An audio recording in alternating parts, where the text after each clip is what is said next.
Al comenzar el año de 1816, tras la muerte del más importante jefe de los insurgentes, José María Morelos, la guerra de independencia convocada por el padre Hidalgo parecía perdida. Los ejércitos del rey se habían fortalecido. La gente estaba cansada de tanta sangre y sufrimiento, y solo quedaban unos pocos rebeldes librando una batalla sin esperanza de triunfo. Pero algunos acontecimientos inesperados pusieron de pronto la independencia en manos de un coronel criollo al servicio del rey. Su nombre era Agustín de Iturbide.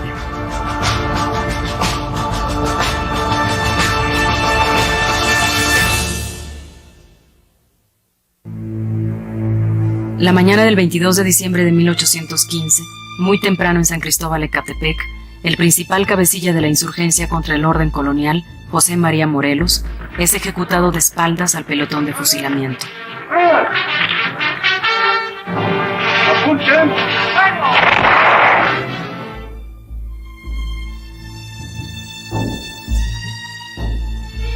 Había delatado a sus principales colaboradores, señalando inclusive el número de hombres que cada uno tendría, la calidad táctica o estratégica de cada colaborador, el armamento con que se contaba, los sitios de aprovisionamiento y de reunión de los hombres.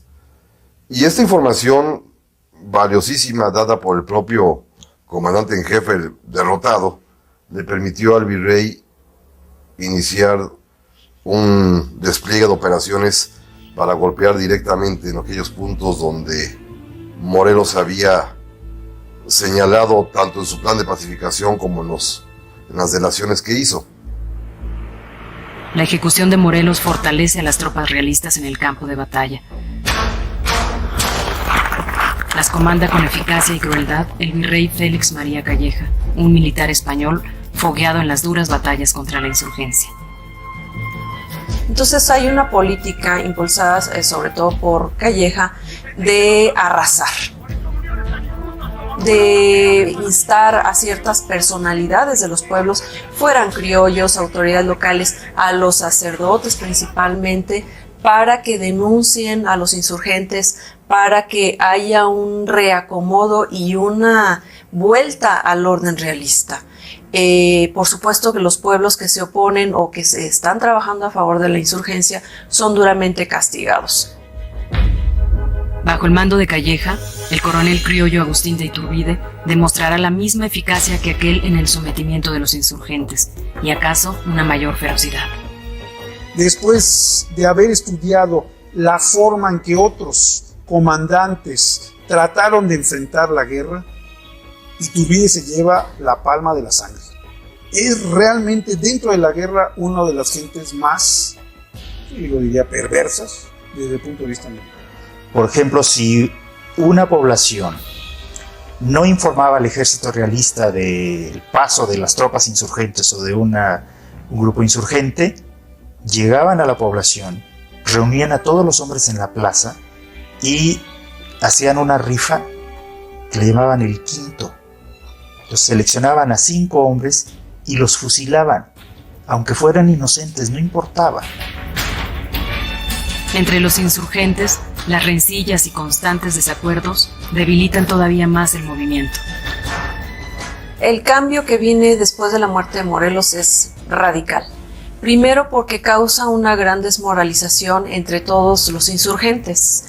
Y segundo, porque se pierde una cabeza o un liderazgo que era muy, muy importante en la guerra. Eso naturalmente desarticuló terriblemente la insurgencia y obligó, por una parte, al repliegue total de los insurgentes, a dispersarse muchos de ellos. Y además de la dispersión, luchas entre ellos mismos por la recuperación o por pelearse ese mando. Entonces vamos a tener una insurgencia dividida, luchando entre ellos mismos, peleas, rencillas, y esto pues provoca un gran daño a la insurgencia porque es una insurgencia completamente desunida. Entrado el año de 1816, todo favorece al régimen colonial y poco o nada a los novohispanos que se rehúsan a soltar las armas.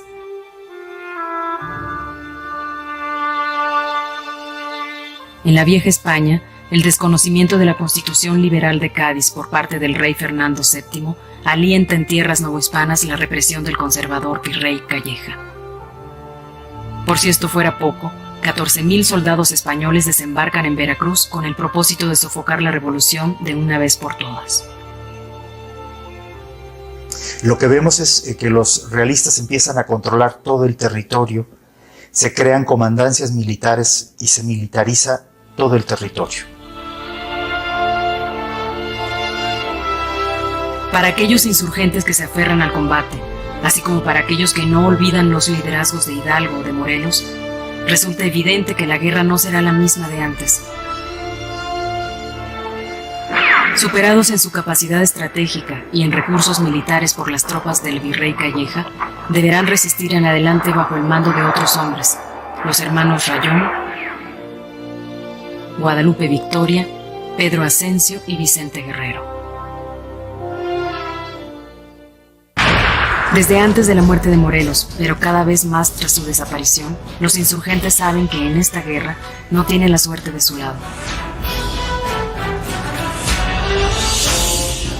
Atrás ha quedado la ocupación de grandes poblaciones como Cuautla, Acapulco y Oaxaca. No les queda ya otro recurso que el refugio en la selva, en los cerros y en otros lugares de difícil acceso. Obviamente que en la primera etapa se refugiaban y fortificaban poblaciones, pero en la medida en que empiezan a perder el apoyo de las poblaciones y las tropas realistas empiezan a controlar los pueblos, los insurgentes se desplazan hacia las zonas más agrestes, hacia las zonas más difíciles de penetrar. Los llamados fuertes son parajes de difícil acceso que permiten a los rebeldes oponer resistencia a las tropas realistas y combatirlas en los momentos propicios, en una rápida guerra de guerrillas.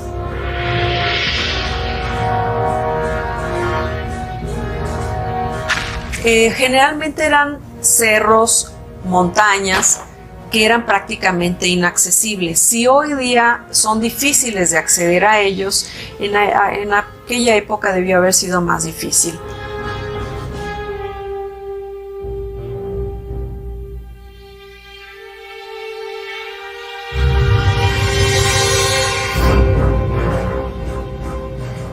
Los fuertes es el mejor ejemplo de una estrategia fracasada de los insurgentes. Solo queda ubicarse en un punto y tratar de resistir para que no te derrote. Ya no solo para conquistar al otro, no, solo para que estés ahí y mantengas en alguna medida la insurgencia. A la defensiva en sus fuertes y madrigueras, los insurgentes parecen haber renunciado al ataque. No obstante, en Veracruz, el liderazgo de un hombre trae nuevos bríos a la acción rebelde. Se llama Guadalupe Victoria.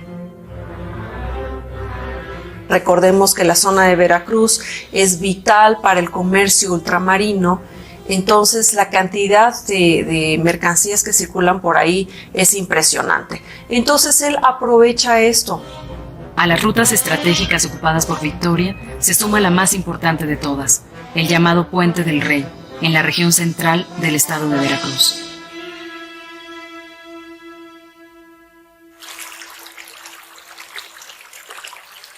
Esta obra se había hecho unos años antes de que estallara la revolución y era uno de los grandes logros de este sistema de comercio, de la eficacia borbónica del transporte de los bienes para que llegaran más rápidos, vencer vadear estos ríos que eran en temporadas de lluvias muy difíciles de cruzar. Bueno, este puente facilita ese transporte.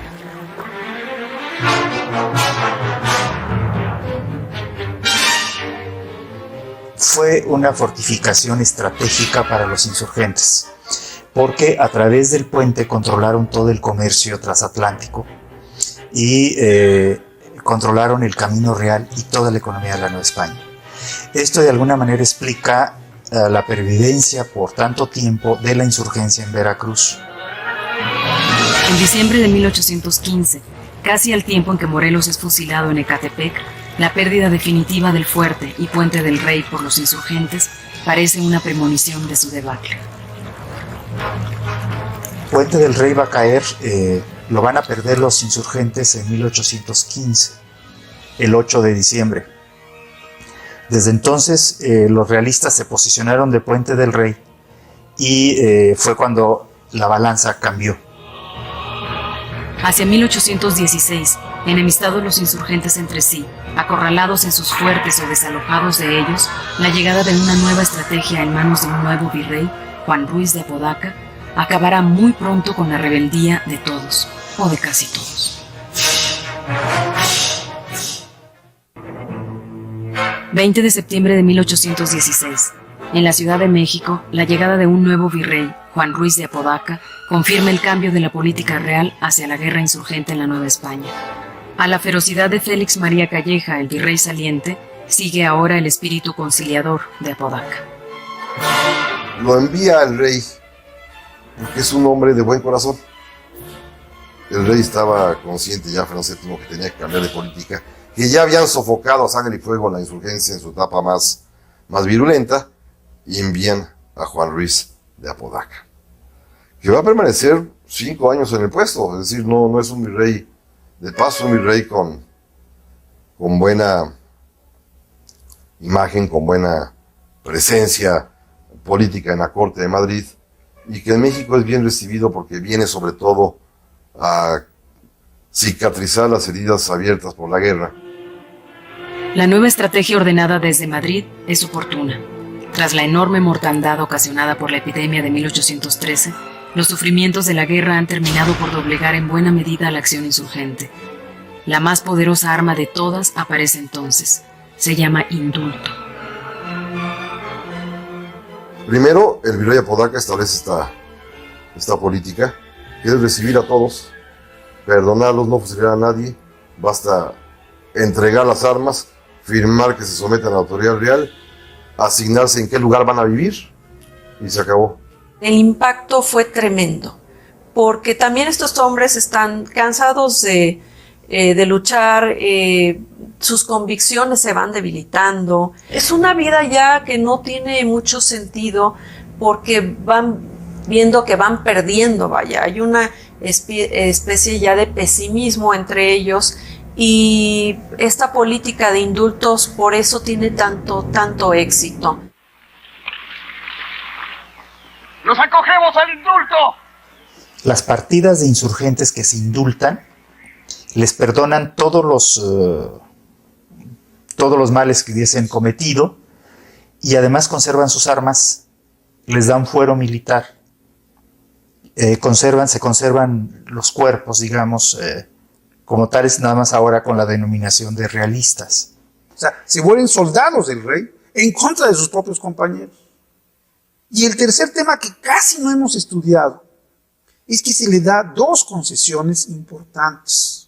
Se les da tierras y se les exime de impuestos.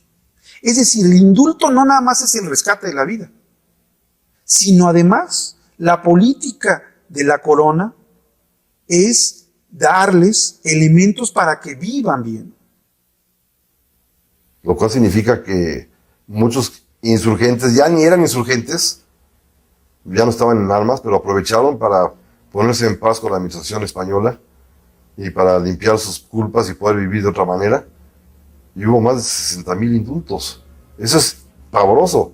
En los pueblos y ciudades, en los caminos, haciendas y ranchos, los rebeldes se acogen al perdón de la corona de España.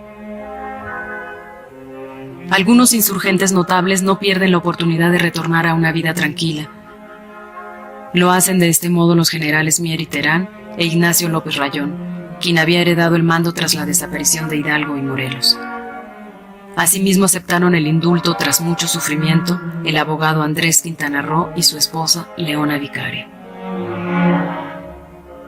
Como el caso de Andrés Quintana Roo y Leona Vicario, que andan trashumantes.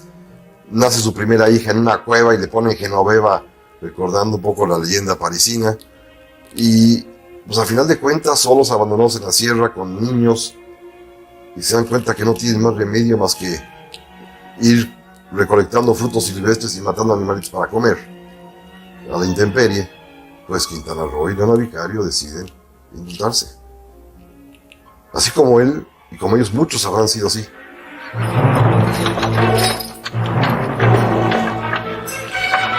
Aunque herida de muerte, la insurgencia mantiene aquí y allá grupos de rebeldes dispuestos a morir combatiendo. Entre aquellos que no se rinden ni persiguen el indulto, se encuentran Vicente Guerrero, en las montañas del sur, y Guadalupe Victoria, oculto en la hacienda de Paso de Ovejas, cuya vieja casona es hoy orgullo del pueblo del mismo nombre. Ahora, esto es curioso, porque Paso de Ovejas es uno de los sitios más vigilados por los realistas, y esto es paradójico, porque ¿qué mejor lugar para ocultarse que el lugar más vigilado? Sin levantar sospechas. Todos creen que anda oculto en las cañadas, en la selva, en alguna cueva, que es lo que se decía. 21 de abril de 1817. En las costas tamaulipecas de Soto la Marina, un guerrillero español de nombre Francisco Javier Mina desembarca al mando de 300 hombres. Ha llegado desde Londres, refugio de otros liberales españoles que, como él, han decidido combatir al monarca Fernando VII. ¡Fuego! El antes conciliador virrey Apodaca monta en cólera. Califica a Mina de sacrílego, malvado, enemigo de la religión, traidor a su patria y a su rey.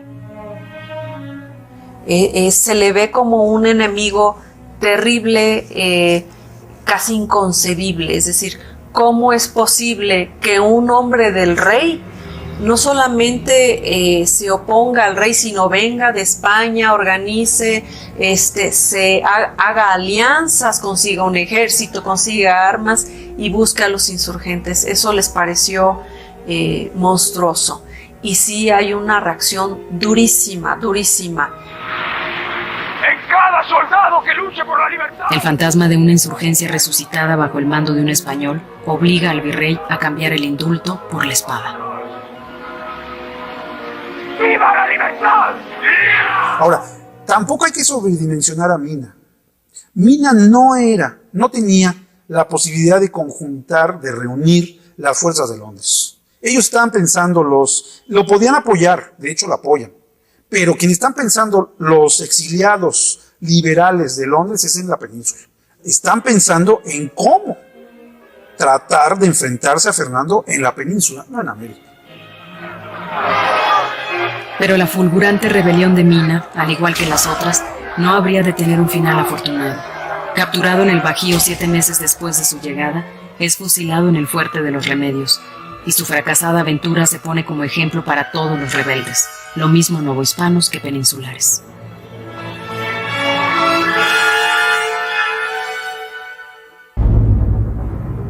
Tras la muerte de Mina, la Nueva España es un territorio devastado por la guerra, la persecución, la escasez y el odio. Transcurrida una década desde la revolución que convocó el cura Hidalgo en el pueblo de Dolores, la lucha de la insurgencia es ahora meramente simbólica. Las campañas realistas son, tácticamente hablando, más bien campañas de policía. Ya no hay operaciones militares en gran escala como las habría antes en el periodo 810-815, sino ya son mucho más localizadas, centradas fundamentalmente en la protección de los convoyes, por ejemplo, o en la persecución de gavillas insurgentes que por ahí logran aparecer, y con un ejército además que alcanzará los 80,000 hombres, cuando los insurgentes en este periodo no deben de pasar más de 4 o 5,000 en todo el territorio novohispano. Para el gobierno virreinal, como para los rebeldes que resisten en el sur, bajo el mando de Vicente Guerrero, esta guerra de bajo perfil ha tomado el lugar central de la vida cotidiana. Una guerra que no se enciende del todo, pero que tampoco se termina de apagar. Se vuelve ya parte, digamos, del escenario novohispano. Claro que hay muertos, eso no lo quiero disminuir. Hay batallas. Pero el ejército realista sabe, estoy convencido, que ya ganó la guerra. Y los insurgentes saben que solo se pueden concentrar en sus fortines para esperar mejores momentos. Bueno, pues eso es lo que sucede. Entonces, se normaliza la guerra digamos. Hay intercambios de comercio, la vida económica empieza un poco a resurgir, etcétera, etcétera.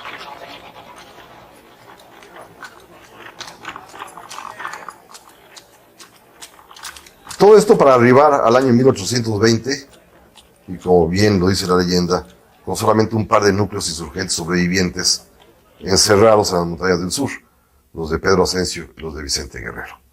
Es decir, de 1815 finales a finales de 1820, en 5 años, la insurgencia se redujo a su mínima expresión.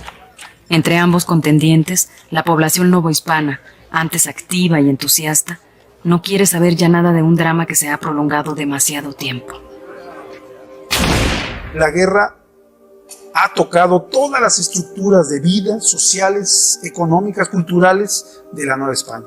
Ha sido un terremoto que no ha dejado inmune nada. Hay un cansancio de la población ya de la guerra. Entonces los pueblos están hartos de que lleguen los insurgentes, los asaltan, llegan los realistas, los reprimen. El triunfo militar de los realistas resulta inobjetable. El pueblo está cansado, la insurgencia acorralada y débil. No obstante, la convicción de muchos novohispanos sigue siendo que la independencia, o al menos la autonomía, es el fin más deseable. Los comerciantes de hace mucho tiempo, por lo menos desde 1808, con el libre comercio de hecho y después de derecho, se daban cuenta que España ya no era una necesidad.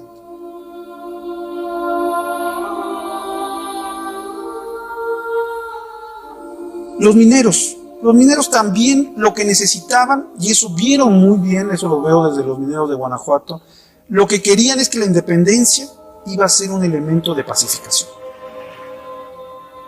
Si los insurgentes lo que querían era la independencia, y si eso les daba paz en sus negocios, la iban a tomar. Hacia 1820, en la Nueva España, el rey ha probado que sus ejércitos son capaces de reprimir eficazmente a los rebeldes, pero la lealtad de sus súbditos, aquellos que durante siglos convalidaron su gobierno, se ha perdido por completo.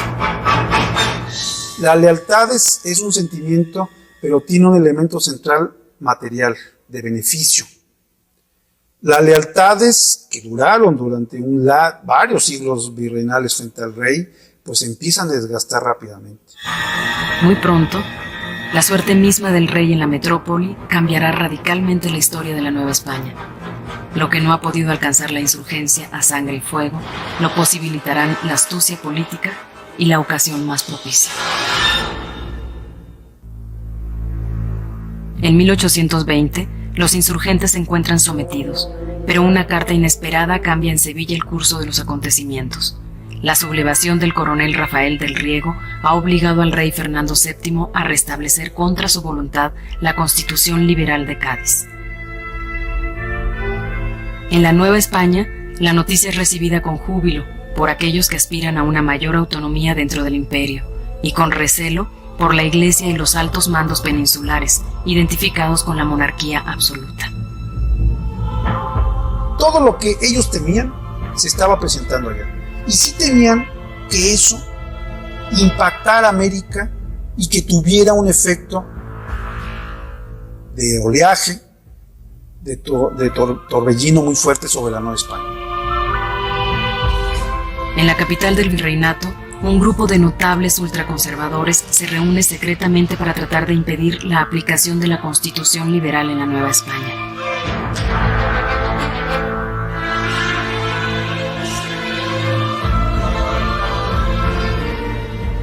En la iglesia de la Profesa, en la Ciudad de México, casa y sede de los oratorianos de San Felipe Neri, ahí se reúnen varios personajes, entre los cuales está el propio virrey. El virrey se convierte en un conspirador para detener la aplicación de la Constitución. Dispuestos incluso a forzar la independencia con tal de no admitir el liberalismo de Cádiz, los conjurados de la Profesa otorgan el mando militar a un brillante coronel criollo, a quien han mantenido 4 años en un retiro oprobioso, Agustín de Iturbide. Y todos se acordaron que tenían ahí de desocupado Agustín de Iturbide, que era el único militar con la competencia para poder llevar la campaña, pero además, lo pudiera quizás haber hecho cualquier otro. Era el único criollo con prestigio. Porque todos los demás generales eran españoles. Entonces habría sido medio políticamente impropio que, si bien son conspiradores, los españoles son conspiradores, Monteagudo, Bataller y el virrey, le confiasen a un militar español la independencia. Era como que kafkiano o surrealista el asunto. No, en que se lo encomiendan a un oficial criollo. Agraviado durante años por los militares de la península, Iturbide teje sin embargo sus propios planes. A cambio de su lealtad a la corona de España, no ha recibido más que mezquindad y subestimación por parte de los virreyes y mandos militares. Y esto lo resintió porque le va a afectar profundamente el hecho de que a los oficiales criollos como él, que son los que se han batido en realidad, los que combatieron, porque como sabemos los militares españoles eran realmente minoría, sino que es una guerra civil entre mexicanos, la corona les pagara con ese desprecio. Un desprecio que inclusive llegaba al extremo de que no podían ascender más allá de coroneles. Todo el generalato estaba reservado para peninsulares. Y los mandos importantes, y los premios, y los puestos políticos aparejados a la carrera militar estaban prohibidos para los criollos. Comisionado por el virrey para combatir el último reducto insurgente encabezado por Vicente Guerrero, Iturbide reúne en su persona los sentimientos del ejército realista. Con excepción de los altos mandos, ocupados por peninsulares, se trata de un grupo de mexicanos armados cuya lealtad al monarca se desvanece día con día. La lealtad de los ejércitos realistas frente al rey se mina de manera impresionante. Ya no les conviene, ya no se identifican, ya no creen que pertenecer a la monarquía vale la pena. Al mando de un ejército divorciado ya de la corona de España, el coronel criollo marcha al combate con Guerrero movido por propósitos muy distintos a los que le han encomendado. Si los conspiradores de la profesa quieren una independencia que deje intactos sus privilegios, Iturbide piensa ya en una independencia mexicana, libre de la tutela española, de sus virreyes y de sus funcionarios. La vieja confidencia hecha al capitán Filisola sobre lo fácil que sería lograr la independencia con solo ponerse de acuerdo insurgentes y realistas está ahora más vigente que nunca.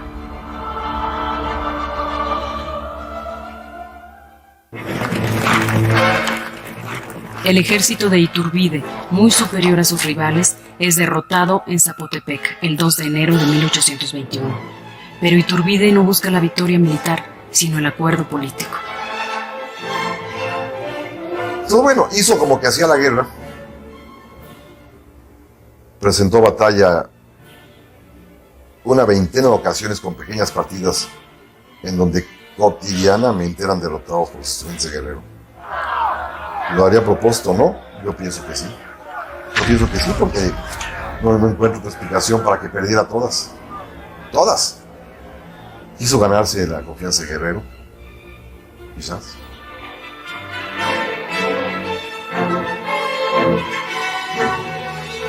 Harto de escaramuzas, Iturbide le escribe a Guerrero tanteando la posibilidad de un acercamiento.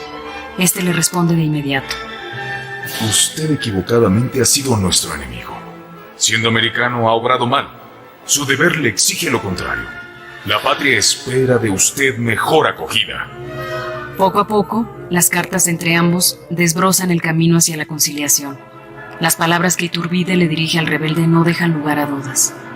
No puedo explicar la satisfacción que experimento al encontrarme con un patriota que ha sostenido la noble idea de la independencia y ha sobrevivido él solo a tantos desastres, manteniendo vivo el fuego sagrado de la libertad. Este encuentro de Guerrero con Iturbide es muy importante porque le permite a Iturbide utilizar el discurso y el lenguaje de la independencia. Es decir, todo lo que Iturbide combatió contra los insurgentes, pues ahora lo necesitaba. La fecha y el lugar exactos del encuentro personal entre Iturbide y Guerrero, sellado con el legendario abrazo de Acatempan, es hoy en día tema de debate entre historiadores, pero su significado es muy claro. Es el primer gran paso hacia la consumación de la independencia. Pero la habilidad política de Iturbide no trabaja solamente en las montañas del sur, donde había buscado y encontrado el apoyo de Guerrero. Sus mensajes llegan a otros insurgentes notables en distintos puntos del país. Si la idea de la independencia los ha separado antes, esa misma independencia puede unirlos ahora. El 24 de febrero de 1821, conseguida la lealtad de Vicente Guerrero y de muchos otros, Iturbide proclama la independencia a través del Plan de Iguala. Es un plan muy conciliador, donde aparentemente queda bien con todos. O sea, habla de independencia, que todo el mundo, la mayor parte de la población estaba de acuerdo. Habla del respeto a la religión, pues en una población católica que tampoco era un problema. De la igualdad social, que eso es algo muy interesante, donde Iturbide promete la ciudadanía a toda la población sin distingos de la calidad étnica, cosa que no tiene Cádiz, que excluye a los descendientes de africanos. Además, reserva los territorios para un miembro de la familia de los Borbones, de la Casa de Borbón, lo cual con esto también tranquiliza a los absolutistas. Y el propio Iturbide es tan astuto que en el Plan de Iguala dice: esta es la misma voz que resonó en Dolores. Y hace el arco del 16 de septiembre de 1810 a hacer el continuador y consumador, con una maestría política irrepetible. Y lo consigue.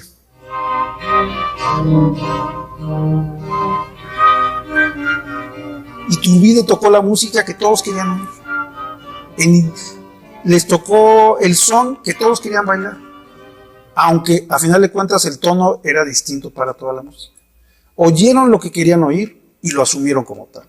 Estaban cansados de la guerra, hay que decirlo. Fue una guerra muy cruenta, una guerra devastadora. Y fue un proceso de búsqueda de la paz a través de distintos medios. Iturbide tuvo el tino de decirles, pues este es el plan. ¿Están de acuerdo? Y la gran mayoría, salvo contadas excepciones, dijeron que sí.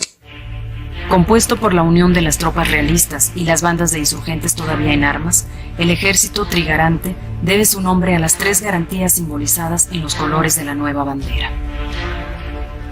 O sea, las 3 garantías que da el Plan de Iguala, que es religión, unión y libertad. Entonces, esas son las 3 palabras importantes que hacen que Iturbide pueda crear alianzas políticas entre todos los grupos. Oyeron la música que querían oír y claro que se fueron al baile.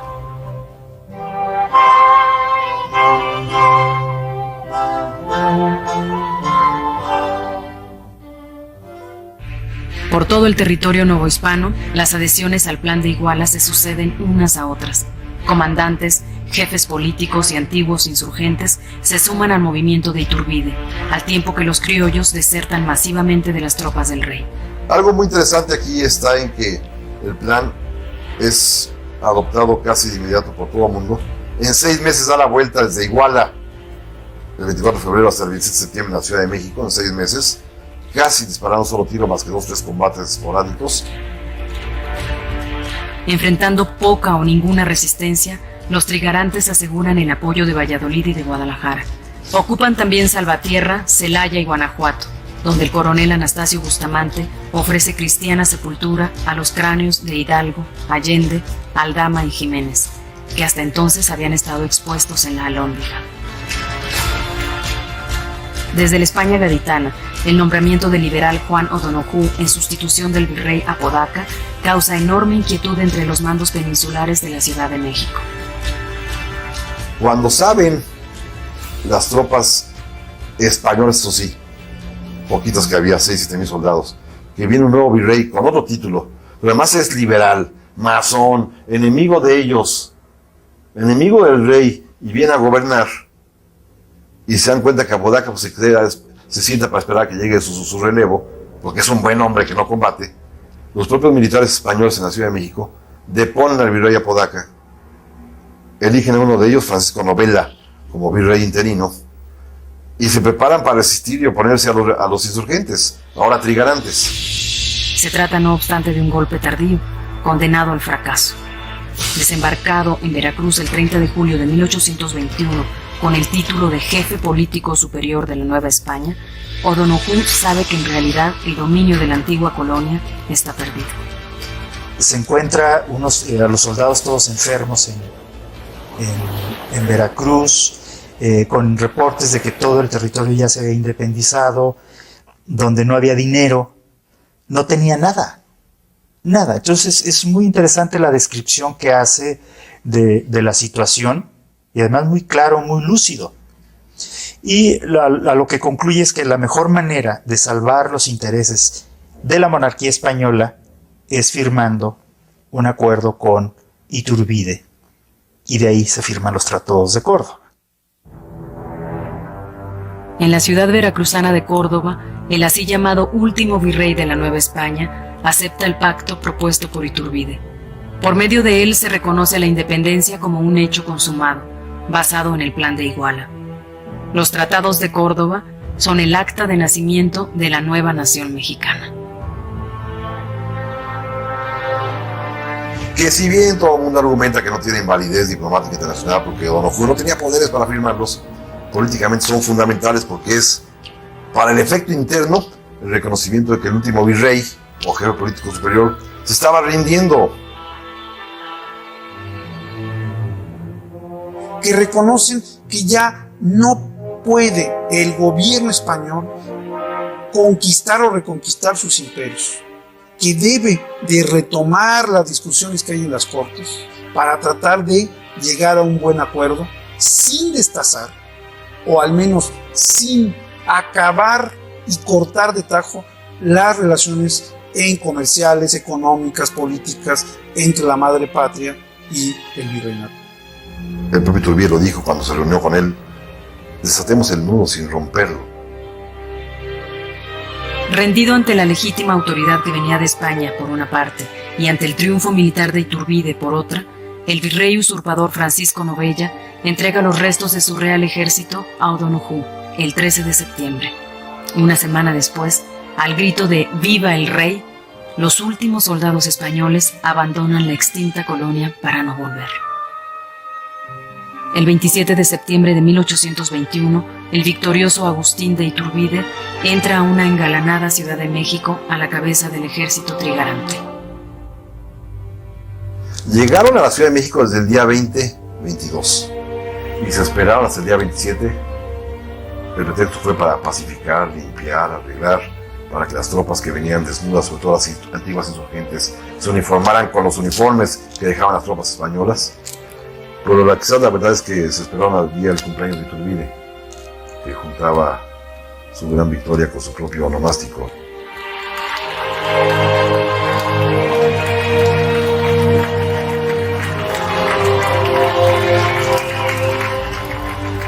Y el desfile pues fue, según lo narran los historiadores y según se ha visto inclusive en las litografías y pinturas que hay en ese momento, por apoteósico, entraba al frente Iturbide, y al final, en la retaguardia, como fue su función durante toda esta campaña breve, Vicente Guerrero como comandante de la caballería, que desfiló también ese día.